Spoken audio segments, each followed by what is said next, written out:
David, you've got other economic news. Well, we showed this last week. This is M2, the chart for M2 that shows the vast increase in the money supply over the COVID lockdown and the continuation of that thereafter, which prompted the very rapid inflation. That is inflation of the money supply. It prompted the very rapid increase in prices everywhere.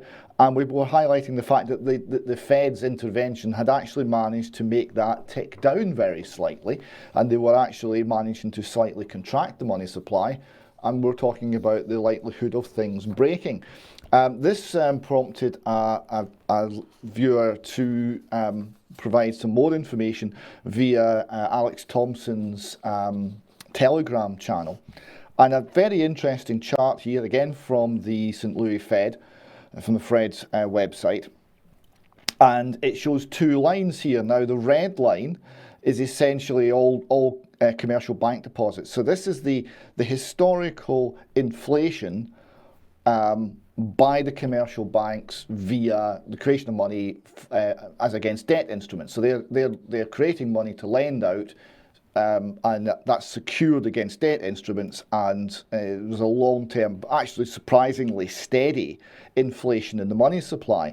And it doesn't even change much during the financial crisis of 2008, 2009, until very recently. Now, the blue line here is essentially what the Fed is doing with its money supply and its total liabilities.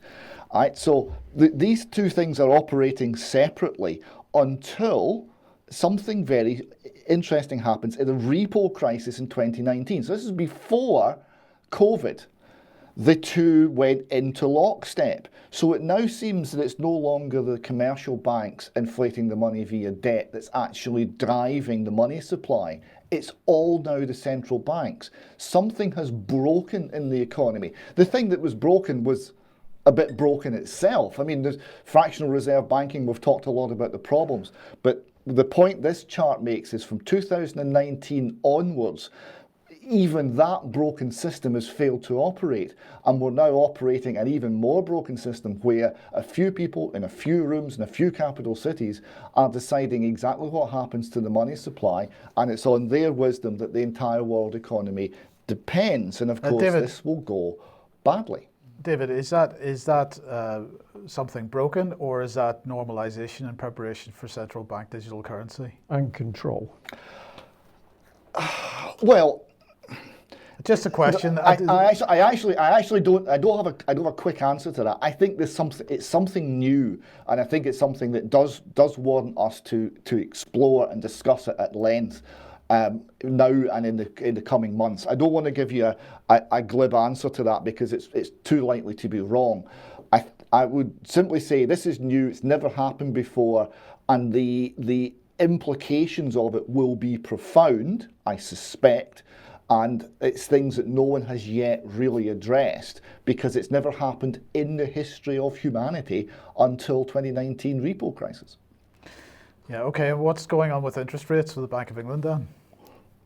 Well, now, remember, if you cast your mind back to, 2 weeks ago, everyone knew what was happening. We're going to raise interest rates. We're going to keep raising them. We're going to conquer inflation. We're absolutely determined. There's no change. We're not even thinking about a change. Don't suggest there's going to be a switch in our policy. Everything's determined. Well, not anymore. So there's now a four-way split on what to do with interest rates, and we seem to be talking about, well, we might put them up by 0.5%, we might put them up by 0.75%, we might not. There's lots of different ideas floating around the Bank of England. Nobody knows.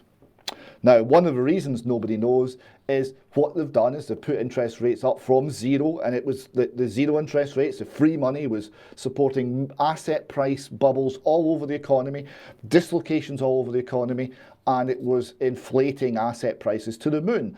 As they started to put the interest rates somewhere halfway back towards normal, let alone high enough to actually tackle the inflation, they of course started to crash the asset price bubbles. And here we see the Guardian of all newspapers, bemoaning, that the UK homes have come down 2.1% in value in a month.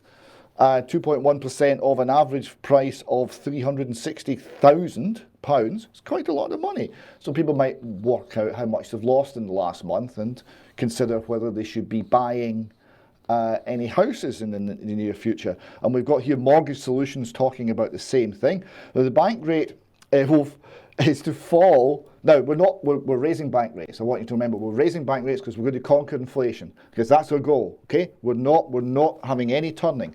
But the Mortgage Solutions and Capital Economics are reporting that in 2024, bank rates are going to come down more quickly than expected, because by then we'll have solved all the problems, obviously, and they'll basically have to pull the interest rates back down in order to stimulate the economy. So the pivot's already being discussed. All that remains to be seen is the date. And they're talking, Capital Economics said, a 12% fall in house prices. 12% of 360,000 is how much? 12% fall in house prices next year will dent consumer confidence. That is understatement of the year. Good British understatement, but there we go.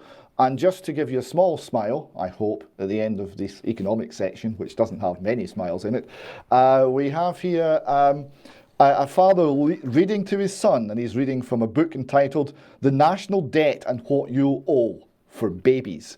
And if you look on the look on the baby's face of a mixture of horror and shock, that baby's figuring out exactly what the situation is with regards to debt that the government's still building up for him to pay, as they support everything while we pretend we don't have real problems and we don't address any of them. Yes. Well, the baby can sort it out, but apparently the government can't. Just pop this one on screen briefly. It's a Conservative way forward. It's a document from June this year. It's written by a gentleman called Julian Jessup, a charter for tax cuts. But what's interesting in this document is, alongside his argument for tax cuts, he's talking about we're already paying too much in debt interest.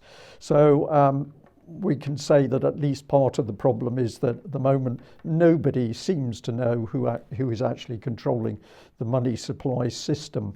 So a lot more work to be done. Okay, if you like what the UK Column does, you would like to support us, please head over to community.ukcolumn.org and there are options for you to help us out there. You could pick something up at UK Column shop. We've got to say that at this point we can't guarantee delivery for Christmas. There's obviously a postal strike ongoing and there are other strike days coming up, but we believe the backlog within the postal sorting offices is so huge that it's going to be unlikely to be cleared by Christmas 2023, never mind Christmas 2022. So please do pick something up if you don't mind the risk. But also please share any material you find on the various platforms. I just want to say a very quick thank you to everybody that took part in the Doctors for COVID Ethics Symposium on Saturday. It was a great event. We'll have it up on the UK Column website, hopefully later today, as soon as possible. And of course, well done to you, Mike, because you spent a whole day in the studio to make that happen for viewers and listeners. So well done. It was really good. I just picked up in particular on this gentleman, Philip Cruz, who was talking about the legal case in Switzerland. And I thought that it was wonderful how clearly now people are beginning to pull apart the official narrative. So this was a summary of all evidence, which shows an intent to harm. That's the case being put forward. And look at the little subheadings: toxic by design, no safety, no efficacy, bad manufacturing, malignant policy worldwide. And that was just part of the evidence put forward. If you want to see more on that particular criminal complaint against Swissmedic, you can go to the web address on screen now. And David, just a reminder of a couple of Scottish events. Well, one Scottish event and one UK Column event. Yes, so the Fornethi conference is arranged for Sunday, 22nd of January. We're still having to talk to the ladies on whose behalf we're arranging this to get some of the details worked out, but we will be back to advertise that in more detail shortly. We're also hoping that Brian Gernish will be joining us in Scotland that weekend, and we're looking to organise an event, a UK Column event, on the Tuesday following. That'll be the 24th. and more details on that to follow. But if you want to come along and have a chat with Brian, heckle Brian, complain to Brian, or give him a big hug, all of these things are possible. And we've also got an event this Thursday on the 15th, 4:30 to around 9:30. This is a seminar on education, not indoctrination.